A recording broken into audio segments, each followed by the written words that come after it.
I try to use tablets in a sort of creative way.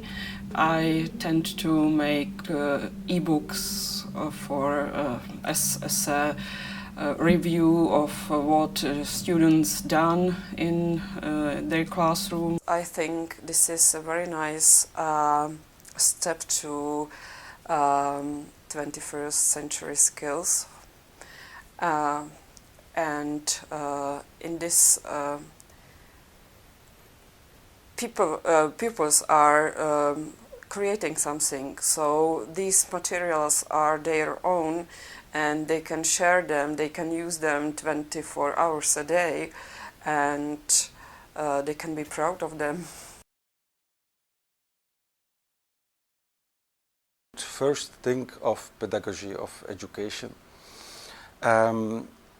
With my colleagues, we discussed a lot about the difference between outcomes and outputs. If you want a nice product, it's very easy to make that with tablets and with multimedia. But first of all, you should have to look at the process, the learning process of the students. For example, yesterday I was in a classroom where the pupils had to program a joke with Scratch. They made wonderful things, but at the end, fortunately, the teacher asked them, "How did you do it? Please plan your product, have a look at the techniques, test the program, and have a look if something goes wrong and correct it." That's programming. It's very easy to make a joke with Scratch, but fortunately that teacher asked his pupils, "Please reflect on what you're doing." And so they learned.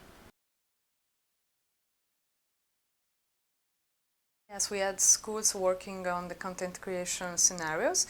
We saw that most of them produce lots of different kinds of content, be it an e-book or a PDF or more interactive digital content. But what's really important to notice, apart from the product, is that the role of the student was really important, because students were actively engaged in the production of this content. That's the real important thing. Something like Show Me or Educations or Explain Everything, where they can explain what they've learned, so they become the teacher, and then I can use those videos perhaps to give them to other children, because sometimes I explain something and I think it seems so obvious, why aren't you not getting this? And then another child says, no, you just need to do this and this and this, and they're like, okay, it's that simple, couldn't you tell me that?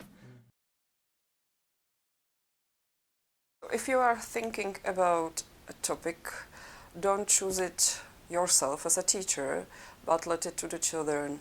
You can bring different areas or something, and they can choose from them, but let the children to be the teachers. A big finding from my study was the creativity of the pupils, and the actual upskilling that they needed with certain apps for that creativity and to really look at things a bit differently, rather than just pulling out a PowerPoint presentation or a keynote.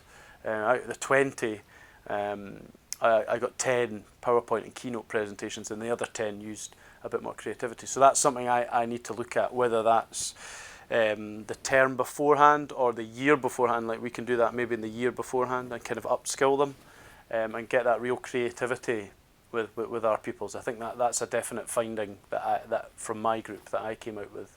I maybe just expected them to be a bit more creative than they were.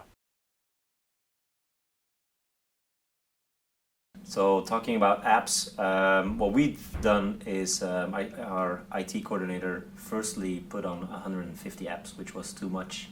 That's when I erased all the devices and talked about teachers. What are you doing? How are you teaching? And then we came up with more or less 8 apps. One for creating video.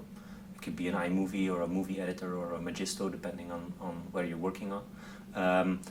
One for recording audio. I like GarageBand because it has additional audio in there and smart instruments, things like that. Book Creator is a nice one for creating ebooks. And books, again, with audio, text, images, video in it. You can make your own drawings in it. So I can give children a lot of opportunities. They don't need to take all the opportunities, but again, they're in there.